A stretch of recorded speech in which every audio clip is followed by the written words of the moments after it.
Imagine beginning your morning in one of Europe's richest and most beautiful cities. Church bells echo through the streets. Families gather for worship. Markets prepare to welcome thousands of visitors. Everything feels peaceful. Then, without warning, the ground begins to shake. Buildings crack apart. Churches collapse onto terrified crowds. The streets split open beneath people's feet. Within minutes, one of the greatest cities in Europe is transformed into a scene of unimaginable destruction. But the nightmare has only just begun. Because after the earthquake comes something even more terrifying. A giant wall of water. And then, fire. This is the true story of the Lisbon earthquake of 1755, one of the deadliest natural disasters in European history. Welcome to History Uncovered.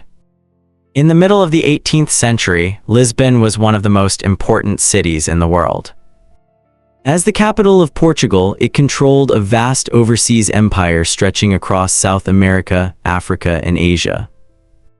Merchant ships arrived every day carrying gold from Brazil, spices from India, silk from China, and valuable goods from every corner of the globe.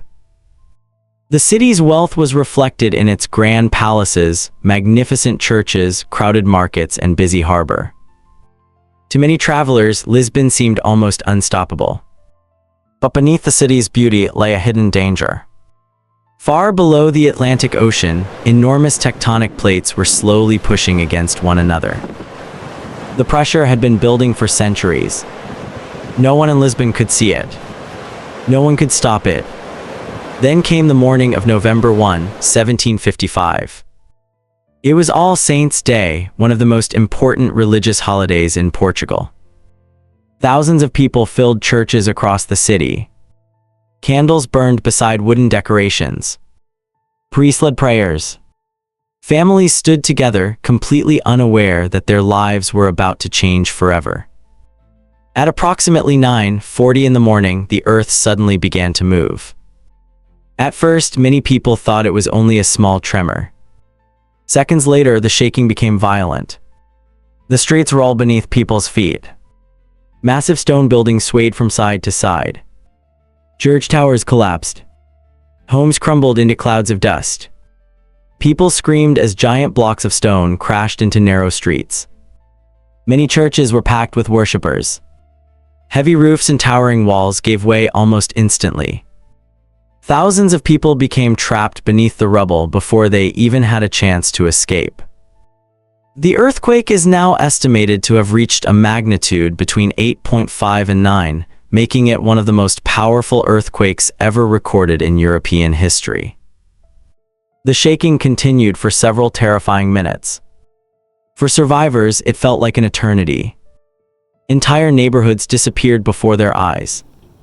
The famous Royal Ribeira Palace, filled with priceless books, maps, paintings, and historical records, collapsed into ruins. Years of history vanished in moments. As dust filled the air, many survivors believed the safest place would be away from the collapsing buildings. Thousands rushed toward Lisbon's waterfront. The harbor seemed open and safe. Some even noticed something strange. The sea was pulling away from the shore. Ships suddenly rested on the exposed seabed.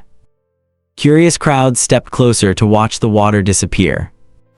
Few realized they were witnessing one of nature's most dangerous warnings. The ocean had not retreated by chance. It was preparing to strike. Far out in the Atlantic, the earthquake had displaced an enormous volume of water. A powerful tsunami was racing toward Lisbon at incredible speed. The people waiting along the harbor had no idea what was coming. Within minutes, they would face a disaster unlike anything they had ever imagined. The earthquake had shattered the city. But Lisbon's greatest test was still on its way. As frightened survivors gathered along Lisbon's waterfront, an eerie silence settled over the harbor.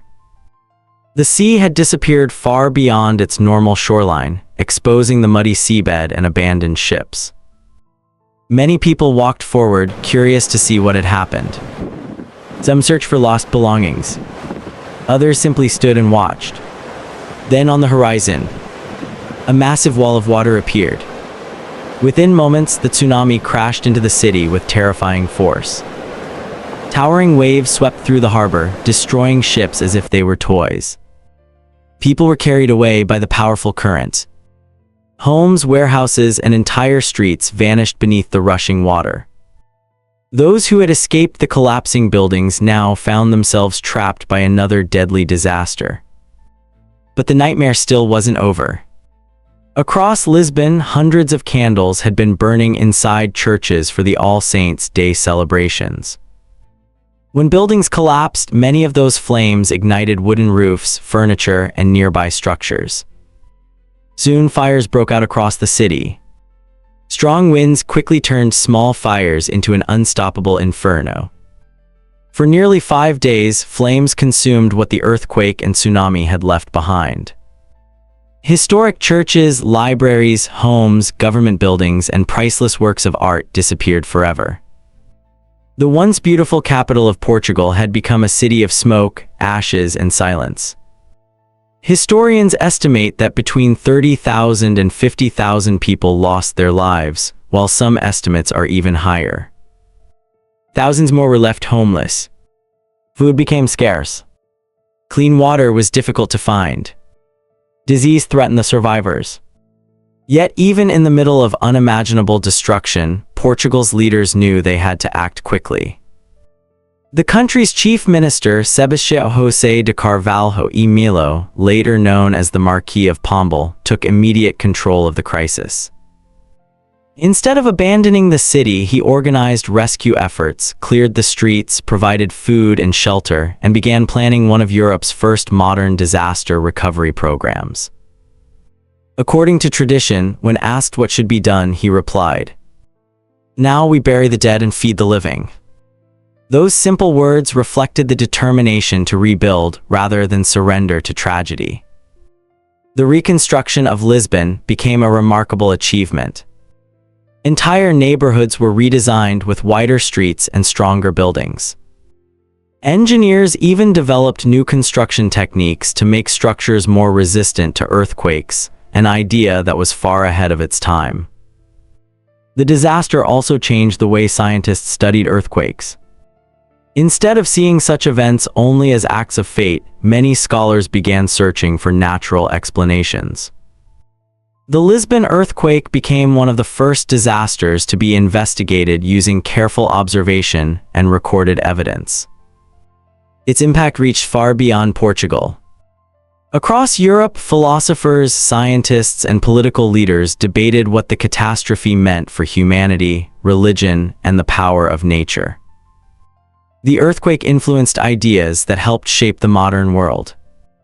Today, visitors walking through Lisbon can still find reminders of that terrible day. The city was rebuilt, stronger and more organized than before, but the memory of November 1, 1755 has never disappeared. It remains one of the most devastating natural disasters in European history, a tragedy that reshaped a nation and changed the world's understanding of earthquakes forever. The Lisbon earthquake was more than a natural disaster. It was a story of destruction, survival, and resilience. It proved that even after unimaginable loss, a city could rise again. Thank you for watching. If you enjoyed this documentary, don't forget to like, subscribe to History Uncovered, and turn on the notification bell for more incredible stories from history. Until next time, stay curious, stay informed, and keep uncovering history.